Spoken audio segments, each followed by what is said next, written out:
Hi, happy Tuesday, everybody. It's been a long time, I feel like, since I've chimed in.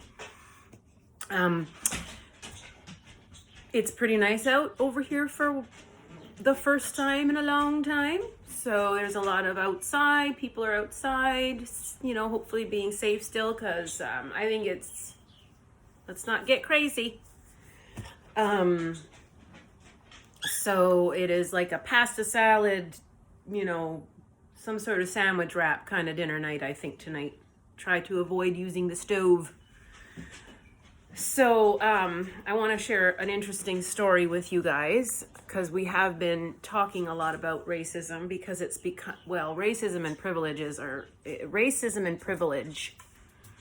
is rearing their heads, hey, during this pandemic. We're starting to notice that. I mean, if putting a face cloth or a mask on you to go to the store is the biggest atrocity that you've ever encountered in your life, then you need to get a grip. Get a grip. Grow the hell up and get a grip. Sorry, didn't mean to get.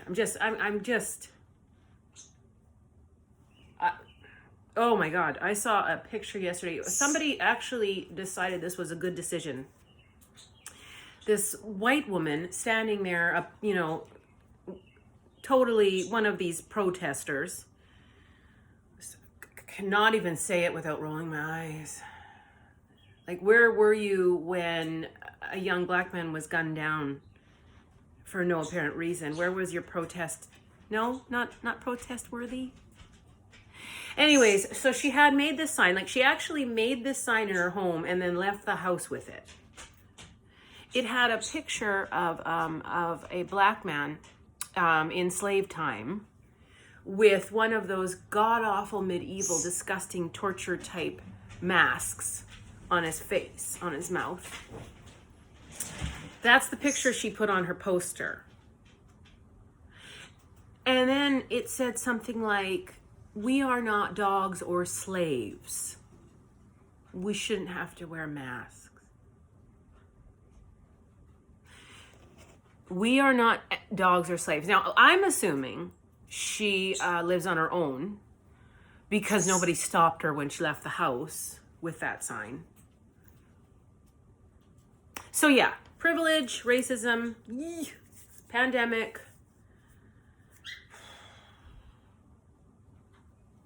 I am very thankful. I've been through a lot of awful stuff, because perspective is an amazing thing. It's an amazing tool. And I'm very thankful that I will never be that much of an idiot, or I will never socialize with people that are that much of an idiot. Privilege.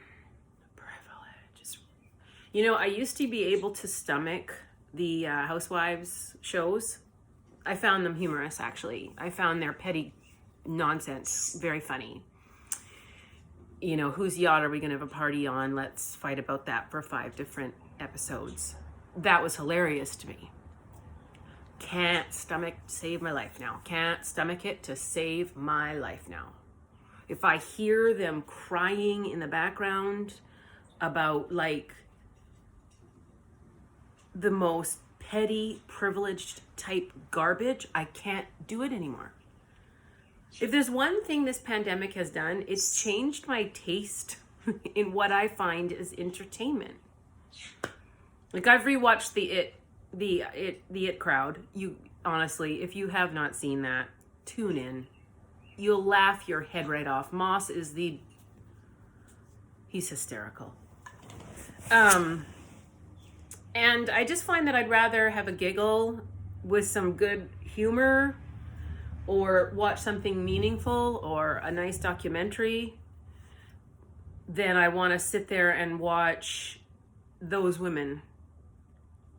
Don't get me wrong, though. I do like my reality TV. I'm a 90-day girl. It's like a car wreck. You can't look away.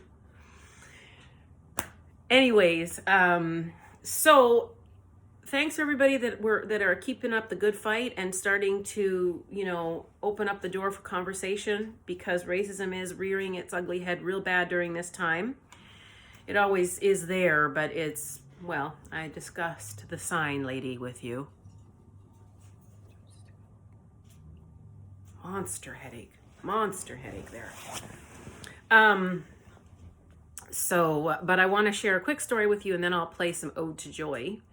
I got an email, well, a Facebook message actually, from somebody I went to school with many moons ago. They are not on my Facebook, so I'm not really sure how they decided to contact me or what happened that gave them the idea they should. But I remember talking to you about how if you did something traumatizing in the past and aren't willing to acknowledge it, I'm not really interested in having you in my life. And even if you do acknowledge it, I don't know. I'm not really interested because I'm not finished with it, right? So, and this person sent just like, I don't know how much time it took them to write this, but it brought tears to my eyes.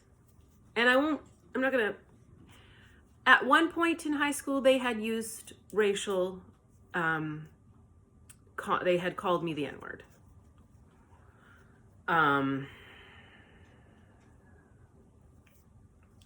So I think I tucked that particular situation away somewhere. It hadn't triggered itself up, then rereading it. But when I read his message, it was so thoughtful and so meaningful and so kind. And in it he had, and I'm going to try not to get emotional here, but in it he had pointed out that the worst thing that could have ever happened was him having a kid like him that would be that disgusting and say those things. And he said, I've woken in the night knowing that I did that to you. And he goes, I understand if you will never forgive me. I'm not asking for forgiveness. He said, I literally just want to acknowledge what I have done and let you know how much I know it was wrong. Whew. So that was like, we're not going to be Facebook friends or anything. That's not happening. And we certainly won't be catching a coffee at a later date. But I haven't responded yet because I'm not really sure how to. This is like the first time that's ever happened to me, that somebody has apologized for that behavior. So I really don't know what to do with that.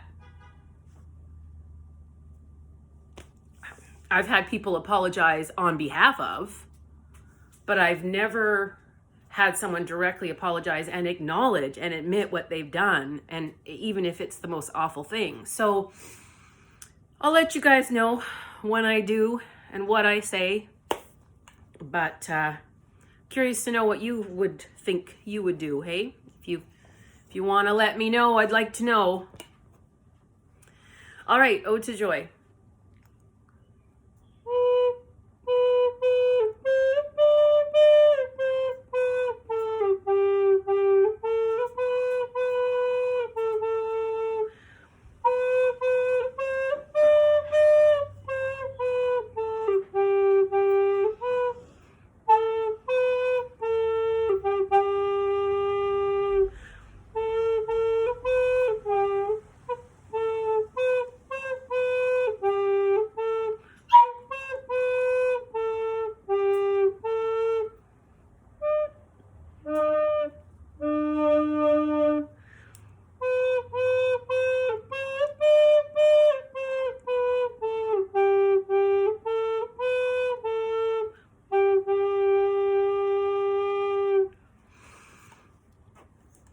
Low D got me again, peeps.